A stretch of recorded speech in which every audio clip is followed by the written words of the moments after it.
ओम शांति। सुनते हैं आज 8 दिसंबर 75 पार्ट 2 के अव्यक्त बाप दादा के मधुर महावाक्य। आज की अव्यक्त वाणी का टाइटल है बच्चों की विभिन्न स्टेजेज।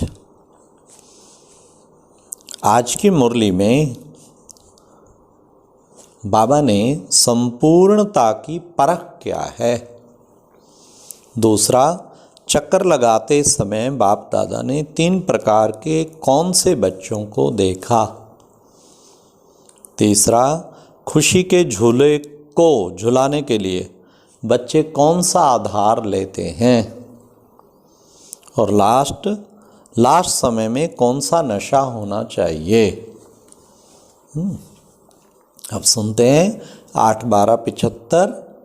8 दिसंबर 75 पार्ट 2 के अव्यक्त बाप दादा के महावाक्य। बच्चों की विभिन्न स्टेजेज। सदा विजयी स्वरूप बनाने वाले, सर्व वरदानों के अधिकारी और विश्व द्वारा सदा सत्कारी बनाने वाले विश्व कल्याणकारी पिता बोले। क्या बोले? अशरीरी भाव यह वरदान प्राप्त कर लिया है। जिस समय संकल्प करो कि मैं अशरीरी हूँ, उसी सेकंड स्वरूप बन जाओ। ऐसा अभ्यास सहज हो गया है।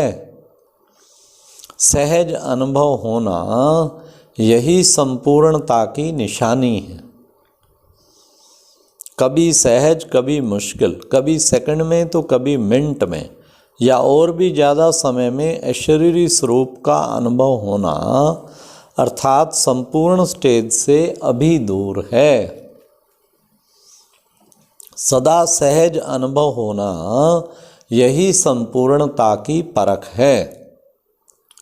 अभी बाप दादा विदेश और अपने भारत देश के सर्व बच्चों की देख रेख करने चक्कर पर निकले। चक्कर लगाते विशेष बात क्या देखी? 3 प्रकार के बच्चों को देखा।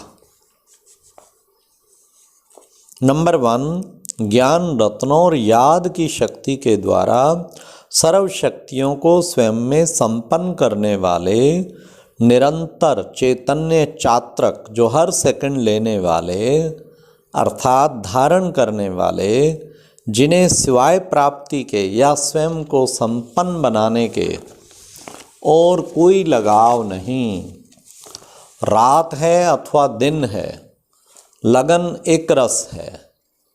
ऐसे चैतन्य चात्रक विदेश में और भारत में दोनों ही स्थानों पर देखे।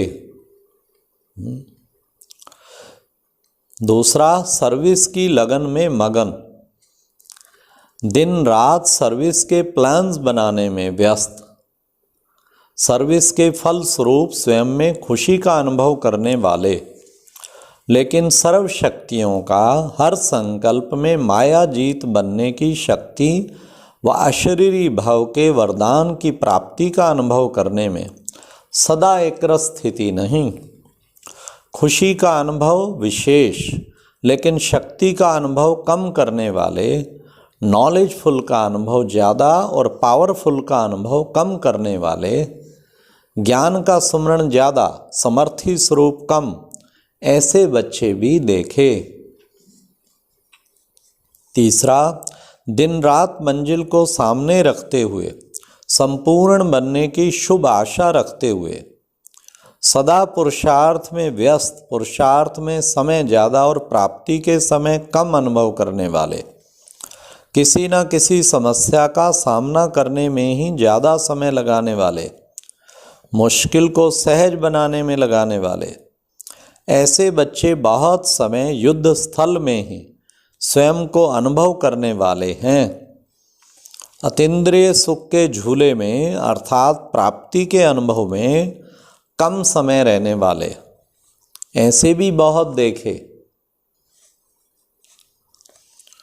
पहले नंबर के चात्रकों की स्थिति सदा यही रही, जो पाना था वह पा लिया। अब समय भी बाकी थोड़ा रहा है। दूसरे नंबर वाले जो सर्विसेबल, नॉलेजफुल, ज़्यादा पावरफुल कम थे, उनकी स्थिति यह रहती है कि पा लिया है, मिल रहा है और निश्चय है कि पा ही लेंगे। खुशी के झूले में झूलते हैं, लेकिन बीच बीच में झूले को तेज झुलाने के लिए कोई आधार की आवश्यकता है। वह आधार क्या है? कोई अन्य द्वारा की हुई सर्विस प्रति हिम्मत उल्लास दिलाने वाला हो, अर्थात बहुत अच्छा करने वाला हो। नहीं तो खुशी का झूला झूलते झूलते रुक जाता है, तो रुके हुए को चलाना चाहिए। पहली स्टेज वालों को का ऑटोमेटिकली झूला है, और तीसरी स्टेज वालों की स्थिति बाबा ने कहा उनको पहले वाले तो सेल्फ स्टार्टेड और दूसरी वालों को वाह बड़ा अच्छा, बहुत सुंदर बहुत सुंदर। जब तक वो ये नहीं सुनते तब तक उनका झूला नहीं झूलता, फिर रुक जाता है।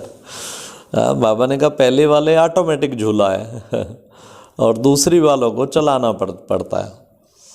तीसरी स्टेज वालों की स्थिति कभी प्राप्ति व विजय के आधार पर अति हर्षित और कभी बार बार युद्ध की परिस्थिति में थकावट अनुभव करने वाले,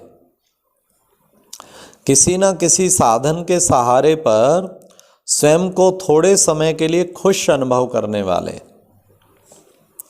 कभी खुश कभी शिकायत, क्या करूं कैसे करूं, कर तो रहा हूं, इतनी मेहनत कर रहा हूं, मेरी तकदीर ही ऐसी है, ड्रामा में मेरा ऐसा ही पार्ट नूंधा हुआ है और कल पहले इतना ही हुआ था। ऐसे कभी ऊंचा कभी नीचा इसी सीढ़ी पर चढ़ते उतरते रहते हैं। ऐसे 3 प्रकार के बच्चे देखे। समय के प्रमाण वर्तमान स्थिति हर समय सर्व प्राप्ति के अनुभव की होनी चाहिए।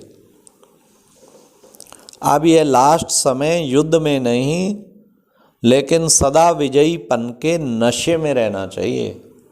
लास्ट टाइम की निशानी बाबा ने कहा युद्ध नहीं, हर वक्त विजयीपन का नशा,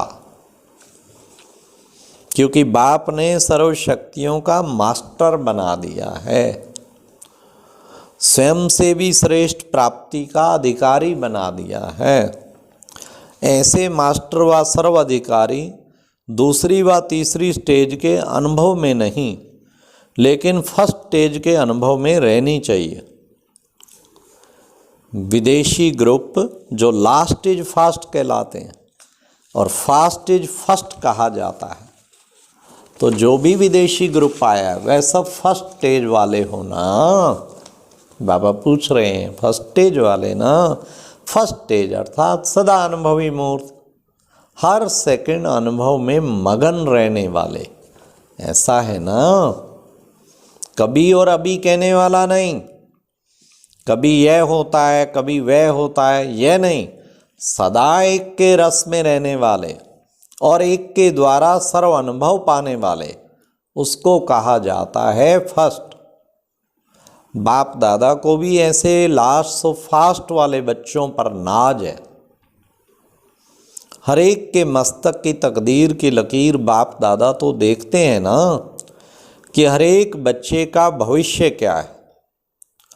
भविष्य को देख हर्षित होते हैं ना।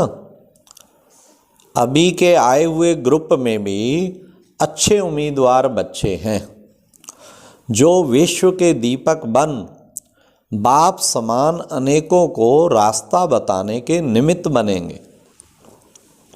अभी तो विशेष विदेशियों के अर्थ है ना। कुछ यहाँ बैठे हैं सन्मुख और कुछ विदेश में दिन रात इसी ही याद में रहते हैं। वह क्या अनुभव कर रहे हैं? जैसे रेडियो व टीवी में कोई विशेष प्रोग्राम आना होता है तो सब अपना अपना स्विच ऑन करके रखते हैं, सबका टेंशन उस तरफ ही होता है। ऐसे ही विदेश में चारों ओर बच्चे अपनी स्मृति का स्विच ऑन करके बैठे हैं। सबका संकल्प यही एक संग मधुबन की स्मृति का है।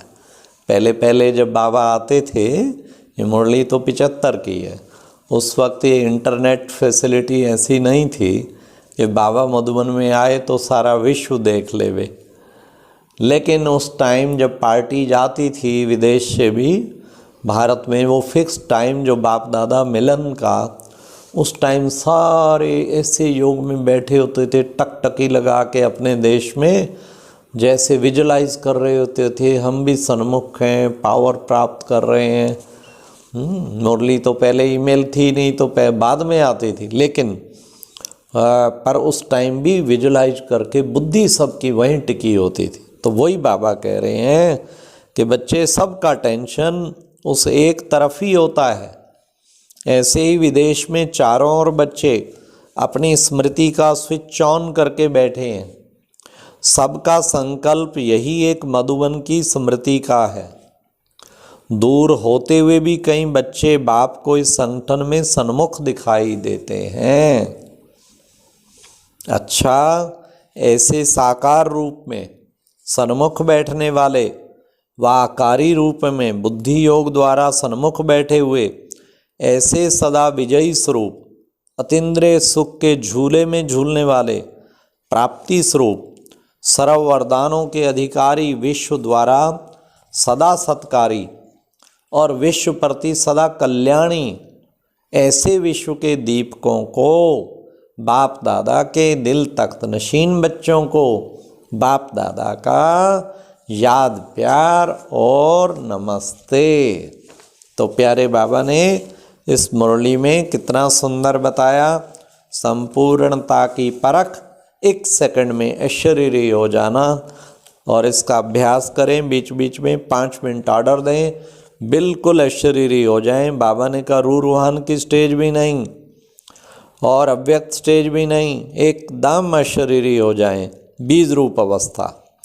और साथ साथ बाबा ने खुशी के झूले में को झूलने के लिए कोई आधार नहीं होना चाहिए, और ये भी कहा कि सदा जो है फर्स्ट स्टेज में अपनी स्थिति बनानी चाहिए कि सदा सर्व शक्तियों और याद की शक्ति द्वारा संपन्न बनने की अनुभूति में। अच्छा, ओम शांति। और आज की ये बहुत अच्छी वीडियो भी ज़रूर सुने।